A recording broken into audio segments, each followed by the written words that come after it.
जो लोग कहते हैं कि वैसे साहब बीजेपी का एजेंट है, मैं उन भाइयों से कहना चाहता हूँ कि वैसे साहब बीजेपी का एजेंट है। आपने दूध के धुलों को देखा, एक बार बीजेपी के एजेंट को भी देख लो। वैसे साहब हैदराबाद से आके यहाँ क्या कर लेंगे? मेरे भाई, वैसे साहब एक ऐसे आदमी है हिंदुस्तान के अंदर जो अपनी बेटी की शादी छोड़कर पार्लियामेंट में शरीयत के खिलाफ कानून, जो काला कानून बनाया जा रहा था, उसके खिलाफ पार्लियामेंट में। उन जुम्मनों से ये कहना चाहता हूँ कि वैसी साहब के ऊपर जो ये कमेंट करते हैं, मैं उन जुम्मनों से कहना चाहता हूँ कि बंगाल की जो ममता बनर्जी हैं, वो भी तो मोदी जी के खिलाफ बोलती हैं। उनके ऊपर तो कोई मुकदमा ना हुआ, तो क्या वो भी बीजेपी की एजेंट है? उन्होंने तो अरे मेरे भाइयों, गुलामी का चोला छोड़ दो जुम्मनों। जुम्मन क्यों कहते हैं आप? ये हमारा प्यार का लफ्ज है। समाजवादी भाई जो हमारे, उनसे प्यार का लफ्ज है जुम्मन भाई। तो आपको मेमन कहते हैं। हाँ तो कोई बात नहीं, जुम्मन मेमन हम भाई भाई है ना। वैसे साहब को बीजेपी का एजेंट कहते हैं, अंधभक्तों को। मैं उनके ऊपर बात करना चाहता हूँ कि मेरे भाई 70 साल 75 साल होगा देश को आज़ाद हुए हुए, अब तो गुलामी का चोला उतार दो। और आप जो लोग कहते हैं कि वैसे साहब बीजेपी का एजेंट है, मैं उन भाइयों से कहना चाहता हूँ कि वैसे साहब बीजेपी का एजेंट है। आपने दूध के धुलों को देखा, एक बार बीजेपी के एजेंट को भी देख लो। विकास किसको कहते हैं, ये वैसे साहब आपको बता देंगे। बोलो। और मैं ये कहना चाहता हूँ कि जो लोग ये कहते हैं कि वैसी साहब हैदराबाद से आके यहाँ क्या कर लेंगे, मेरे भाई, वैसी साहब एक ऐसे आदमी है हिंदुस्तान के अंदर जो अपनी बेटी की शादी छोड़कर पार्लियामेंट में शरीयत के खिलाफ कानून, जो काला कानून बनाया जा रहा था, उसके खिलाफ पार्लियामेंट में लड़ रहे थे। तो आप कहते हो कि वैसे साहब क्या कर लेंगे? वैसे साहब बहुत कुछ कर लेंगे, लेकिन उनको मौका तो दो मेरे भाइयों। मैं सभी भाइयों से अपील करता हूँ कि मेरी बात को सुनो और आपके वैसे साहब के हाथों को मजबूत करो, संभल की सीट निकालो। इंशाल्लाह संभल में इतना विकास होगा, इतना विकास होगा, कभी लोगों ने सोचा भी ना होगा। लोग कहते हैं कि जो भाजपा के खिलाफ बोलता है उनके खिलाफ कार्रवाई होती है, लेकिन ओवैसी जी पर कार्रवाई नहीं होती है। आपने बहुत अच्छी बात कही और मेरे दिल की बात कही, ये बात बहुत आपकी अच्छी लगी। तो मैं उन जुम्मनों से ये कहना चाहता हूँ कि वैसी साहब के ऊपर जो ये कमेंट करते हैं, मैं उन जुम्मनों से कहना चाहता हूँ कि बंगाल की जो ममता बनर्जी हैं, वो भी तो मोदी जी के खिलाफ बोलती हैं। उनके ऊपर तो कोई मुकदमा ना हुआ, तो क्या वो भी बीजेपी की एजेंट है? उन्होंने तो अपनी सरकार बना ली। वहाँ का मुसलमान अगर बिहार का एक हो सकता है, तो क्या संभल का मुसलमान एक नहीं हो सकता क्या? विकास के लिए, अपने बच्चों के भविष्य के लिए। अरे मेरे भाइयों, गुलामी का चोला छोड़ दो जुम्मनों। जुम्मन क्यों कहते हैं आप? ये हमारा प्यार का लफ्ज है। समाजवादी भाई जो हमारे, उनसे प्यार का लफ्ज है जुम्मन भाई। वो भी तो आपको मेमन कहते हैं। हाँ तो कोई बात नहीं, जुम्मन मेमन हम भाई भाई है ना। बीजेपी तो इसी चीज को लेकर खुश है कि असदुद्दीन ओवैसी 100 सीटों पर लड़ रहा है और हमें जिताने का काम कर रहा है। अरे ये बीजेपी की अपनी सोच है, ये समाजवादी की सोच है। असलियत में ये बीजेपी की सोच नहीं है, समाजवादियों की सोच है। योगी जी ने कहा था कि ओवैसी जी आ रहे हैं, बड़े नेता हैं, उनका स्वागत है, उनका चैलेंज हम स्वीकार करते हैं।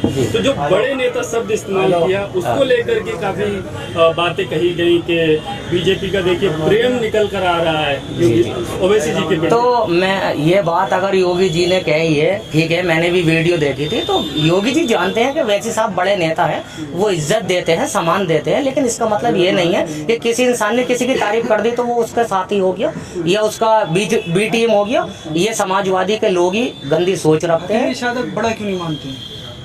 अखिलेश यादव भाई, मैं आपको बताना चाहता हूँ, जो इंसान बड़ा होता है वो दूसरों को भी बड़ा मानता है, जो छोटा होता है वो दूसरों को भी छोटा मानता है।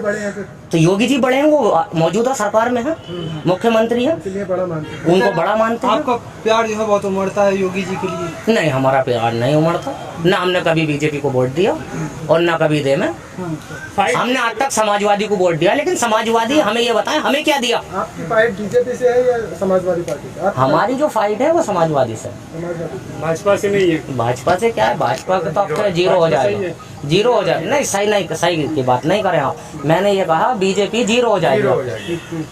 लेकिन अखिलेश से 350 ला रही है, बोले 350 अगर 350 ला रही है तो 350 ला रही है, तो फिर उसको अखिलेश जी ये क्यों कहते हैं कि हम छोटे दलों को अपने साथ लाएंगे? फिर 350 उनकी खुद की आ रही है, तो फिर उन्हें किसी की जरूरत क्या है? कहा जाता है हिंदू मुस्लिम की ज्यादा बात करते हैं ओवैसी जी। तो ऐसा है मेरे भाई, जब मायावती ने सरकार बनाई थी, बहन मायावती ने, तो उन्होंने दलितों की बात करी थी। जब अखिलेश यादव ने सरकार बनाई तो उन्होंने यादवों की बात की। योगी जी ने सरकार बनाई तो ब्राह्मणों की ज्यादा तरफदारी करते हैं, तो अगर वैसे सब मुसलमानों की बुराई करते हैं तो इसमें गुनाह क्या है? मुसलमानों का हक के लिए अगर वो लड़ाई लड़ते हैं तो इसमें तकलीफ किस बात की है समाजवादियों को? एक मुसलमान भाई अगर किसी मुसलमान भाई की अगर उसके लिए लड़ रहा है, उसके लिए आगे आ रहा है और उनका हक दिलाने के लिए दिन और रात जिद्दोजहद कर रहा है, तो इसमें समाजवादी के जितने भी लोग हैं मेरे भाइयों, उन्हें तकलीफ नहीं होनी चाहिए। इस बात को सोचो, अपने भाई को मजबूत करो। अखिलेश यादव को हमने 4 बार देख लिया, जिसमें संभल से राम गोपाल यादव भी जीते, मुलायम सिंह यादव भी जीते और तुम्हारे के नवाब साहब भी जीते। लेकिन जीतने के बाद में आप ये बताएं संभल में क्या विकास हुआ? खाली रोड पड़ जाना विकास नहीं कहते। रोड पड़ने से रोटी नहीं मिलती है, रोजगार होना चाहिए भाई। यहाँ पे फैक्ट्री होनी चाहिए, रेल पास होनी चाहिए, प्राइवेट हमारा जो है अभी तक रोड बेस है उसको मतलब सरकारी होना चाहिए, अच्छा हॉस्पिटल होना चाहिए, अच्छा डिग्री कॉलेज होना चाहिए, इसको विकास बोलते हैं मेरे भाई। अच्छा, आप कह रहे हैं कि ओवैसी साहब मुसलमानों की बात करेंगे, अखिलेश यादव यादवों की बात करते हैं, मायावती उसकी बात करती दलितों की, तो फिर ओवैसी साहब में कहाँ फर्क रहेगा? और वो मुसलमानों की बात करेंगे तो फिर तो वो भी और पार्टी, वो मुसलमानों की भी बात करते हैं और सभी की बात करते हैं। आप मुझे एक बात बताएं, हमारी पार्टी अब से 5 साल पहले जिला पंचायत में 1 सीट जीती थी, आपके 24 और राजभर साहब के साथ हमारी पार्टी 140 कैंडिडेट जीते, जिसमें हमारे हिंदू भाई भी थे। उसमें 6 वैसी साहब ने टिकट दिए। मैं समाजवादी में अभी 5 जिला पंचायत चेयरमैन जीते। ठीक, मैं उनसे पूछना चाहता हूँ अखिलेश साहब से कि आपने एक मुसलमान को क्यों टिकट नहीं दिया?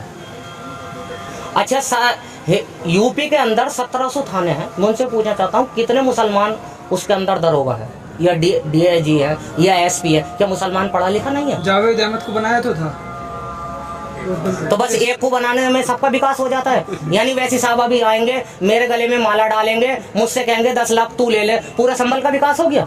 ऐसा नहीं होता है मेरे भाई। भला सबका होना चाहिए, मेरा नहीं होना चाहिए। मुसलमान जो भाई हैं, दलित भाई हैं, यादव भाई हैं, मैं चाहता हूँ सबको आगे को बढ़ाया जाए। मैं ये नहीं कह रही खाली मुसलमानों को बढ़ाया जाए, लेकिन सबका साथ सबका विकास। वो तो बीजेपी कर रही है ना, तो बीजेपी कर रही तो हम नहीं कर सकते क्या? मतलब बीजेपी कर रही तो हम ना कर सकते? तो हम सबका साथ सबका विकास करेंगे, लेकिन बीजेपी ने जो 100 को 150 को जो हमें पेट्रोल दिलवा रही है वो हम नहीं करेंगे। अच्छा, 200 को जो सरसों का तेल मिल गया वो हम नहीं करेंगे, 900 को जो सिलेंडर मिल गया वो हम नहीं करेंगे, क्योंकि ये हमारा हाथ में नहीं है सेंटर। आपके बीजेपी का एजेंट कौन हुआ फिर? उधर देखो आप ये बताइए, बीजेपी का एजेंट कौन हुआ? अखिलेश यादव जब CA NRC हुई उस पर एक भी कमेंट नहीं आया। 3 तलाक का मुद्दा आया तो अखिलेश भाई साहब का कोई कमेंट नहीं आया। ठीक है, फिर भी और वैसी साहब पार्लियामेंट में अकेले ऐसे मेंबर हैं जो पूरी पार्लियामेंट में अकेले लड़ते हैं, तो वो बीजेपी का एजेंट है? कुछ लोग ये कहते हैं कि ओवैसी साहब जब एक भाषण देते हैं तो सभी हिंदू जो एक हो जाते हैं, मतलब और पार्टी के जो बीजेपी वाले वोटर हैं वो एक हो जाते हैं, और मुस्लिम जो है तो वो जगह जगह फट जाते हैं, जिसकी वजह से बीजेपी को फायदा हो जाता है। तो भाई साहब, बीजेपी को हराने का ठेका क्या मुसलमानों ने रखा है क्या?